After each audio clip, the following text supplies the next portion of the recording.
क्या आपको भी आशा है कि आप बायोलॉजी के अंदर मतलब नीट एग्जाम के अंदर 320 प्लस मार्क्स स्कोर करके क्या आप भी एमबीबीएस सीट पाना चाहते हो?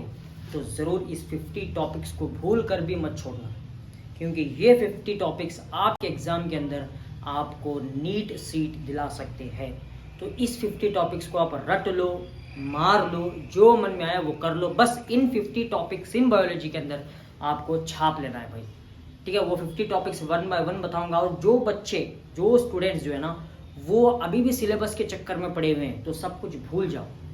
ठीक है, सब कुछ भूल जाओ, टाइम उतना बचा नहीं है। बस आपके पास 20 प्लस डेज बचे हैं, तो आप क्या कर रहे हो?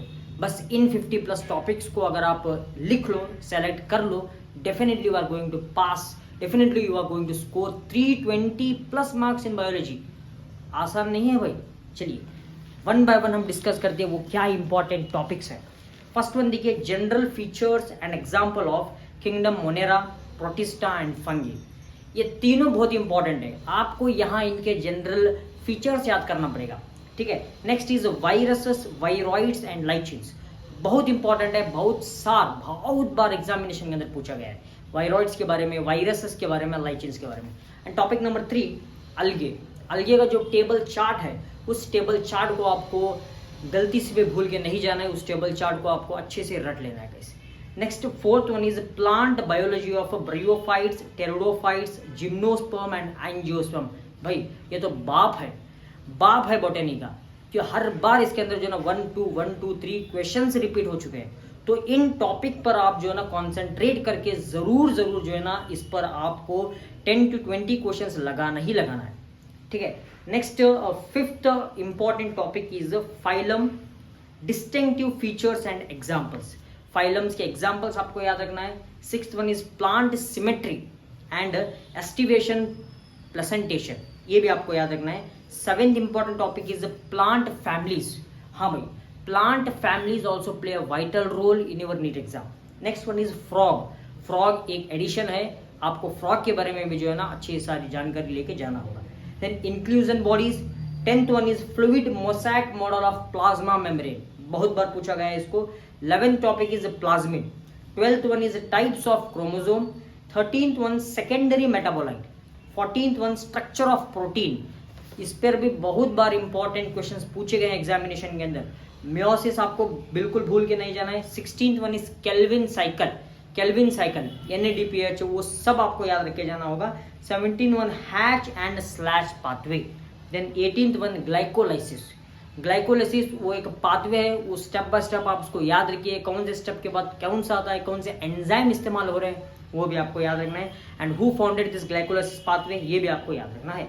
देन TCA साइकिल, ये भी इंपॉर्टेंट है। TCA cycle, ETS, okay. Then ये भी साइकिल है, ETS cycle, TCA cycle, glycolysis, Calvin cycle, ये सब आपको याद रखे जाना है। फंक्शंस ऑफ प्लांट हार्मोन्स के फंक्शन क्या है, जिबरलिन के फंक्शन क्या है, ऑक्सीजन के फंक्शन क्या है, साइटोकाइंस के फंक्शन क्या है, इस पर भी क्वेश्चन आते हैं गाइस। तो next 22nd important topic is respiratory volumes and capacities. बहुत बार क्वेश्चन आए, टाइडल कैपेसिटी, बहुत बार क्वेश्चन पूछे गए। Then 23rd disorders of different organ system.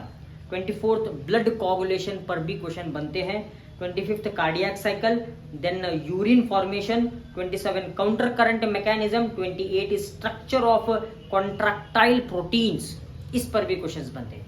Side में आप देख रहे होंगे, सारा मैंने दे दिया है, मतलब इमेज डाल दिया है, उसको आप ले लो, उसका स्क्रीनशॉट ले लो। बस उसी टॉपिक से आपको पढ़ना है, क्योंकि उसी टॉपिक से एग्जामिनर क्या करता है, उसी टॉपिक से जो है ना क्वेश्चंस उठाते हैं।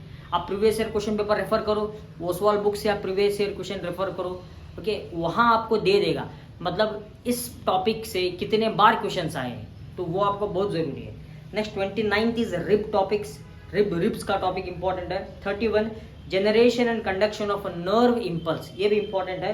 31st topic is endocrine glands. 32nd embryo sac, then gametogenesis भी आपको याद रखना होगा। Then topic number 34 menstrual cycle, वो भी एक इंपॉर्टेंट टॉपिक है। 35th मेथड्स ऑफ कॉन्ट्रासेप्शन, ये भी इंपॉर्टेंट है। Then incomplete dominance. 37 Mendelian disorder and chromosomal disorder, बहुत बार एग्जामिनेशन के अंदर पूछा गया है। देन 38 इन मेसल्सन एंड टाल्क experiment. Then 39 transcription and translation, बहुत बार पूछा गया, बहुत इंपॉर्टेंट है। देन द लैक ऑपरन, भाई बाप है बायोलॉजी का। डीएनए फिंगरप्रिंटिंग, ये भी बहुत बार एग्जामिनेशन के अंदर पूछा गया है। Then 42nd one is homologous and analogous structure. 43rd AIDS के बारे में। 44th life cycle of Plasmodium, वाह। Then 45th topic is drugs and alcohol abuse. 46th sewage treatment. 47 biogas plant. 48 recombinant DNA formation, बहुत important topic. 49 PCR polymerase chain reaction. 50 RNA interface, important one. 51 gene therapy. 52 population interaction. 53 is decomposition and the last 54 causes of biodiversity losses. बस guys, इन 54 topics को आपको ऐसा practice करना कि आप कभी भी ना भूलो। बस इस 54 टॉपिक्स को जो है ना आप आपके टेक्स्ट बुक से रेफर करो, इधर उधर मत भटको भाई। टेक्स्ट बुक क्यों दिया गया है, ठीक है, एनटीए ने पर्टिकुलरली कह दिया है कि आपके क्वेश्चन जो है ना टेक्स्ट बुक से ही बनेंगे। तो आप एनसीईआरटी छोड़ के बाहर क्यों जा रहे हो? आप बस एनसीईआरटी को फॉलो करो। आप जो है ना बायोलॉजी के text book line by line पढ़ो। जो मैंने टॉपिक्स बताया है उन टॉपिक्स को आपको लाइन बाय लाइन रटना पड़ेगा। उसके रिलेटेड जो है ना आपको ढेर सारे क्वेश्चन सॉल्व करने पड़ेंगे, तब जाके आपको 320 प्लस आसानी से मिल सकेंगे। गाइस 21 डेज बचे, सारा पढ़ने का नहीं हो सकता। बस आपको इन 54 टॉपिक्स पर कॉन्सेंट्रेट करके आपको फोड़ देना एग्जाम के अंदर, ठीक है। तो गाइज इसी प्रकार की अगर आपको केमिस्ट्री में वीडियोस चाहिए, फिजिक्स में चाहिए, तो आप कमेंट जरूर करना, तो आप सपोर्ट जरूर करना। Thank you, have a nice day.